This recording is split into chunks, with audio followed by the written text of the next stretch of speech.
everyone, and welcome to Clay's Canucks commentary for Saturday, April the 16th, the day after the Canucks beat the Blackhawks 4-3 at Rogers Arena to take a 2-0 lead in the series.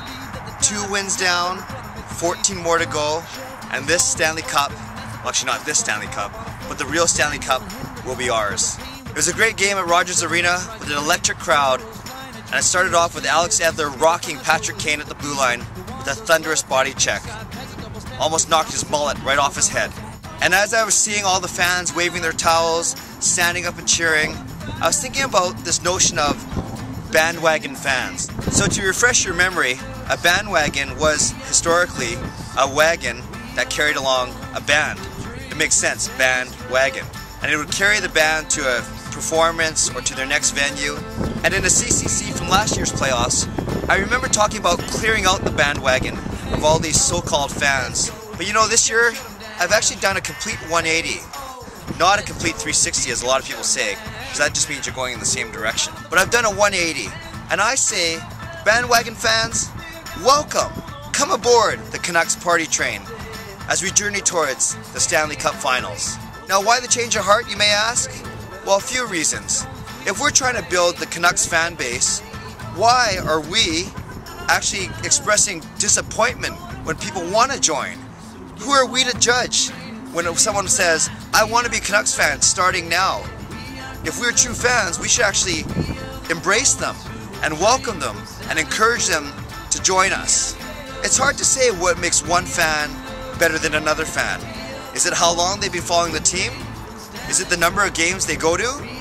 Is that how many players or how many stats they know about each player? Is it how loud you scream when you're at the game? Or how loud you scream at your TV? Is it how many beverages you consume while watching the game? Or is it how much Canucks paraphernalia you own? In fact, 2 of my closest and dearest friends are indeed bandwagon fans, but I won't mention their names here to protect their identity. And when we see scores of Canucks fans across the league, in places like California, Arizona, and across Canada, you can bet that some of these fans are indeed bandwagon fans, and maybe haven't been the strongest Canucks fans all their lives. So bandwagon fans, I'm with you. You can come be with me, but on 3 conditions. Number 1, admit that you're a bandwagon fan. Don't deny it, don't pretend you've been a fan all your life. Just be loud, just be proud, and just be honest. Then there's no deceiving anyone, and people won't be resentful if you just say, hey, I'm new, I like the team when they're winning, but I'm still a Canucks fan. So thank you, Gerard and Dorothy. Thank you for your honesty. Number 2, welcome others as I am welcoming you. There's a lot of room on the Canucks bandwagon. There's a lot of room in Canucks Nation. So we should be encouraging other people to join us instead of making disparaging remarks, instead of judging people or saying, hey, don't come on because we don't need any more fans. We're trying to build Canucks Nation. Let's build it and build it and build it. And number 3, bandwagon fan, just don't expect me to bring you to a game. I'd much rather bring someone who's stuck with the team through thick and thin. I love you, bandwagon fan, but I'm just not bringing you into the arena with me. So I'm looking forward to game number 3, Sunday night, United Center in Chicago.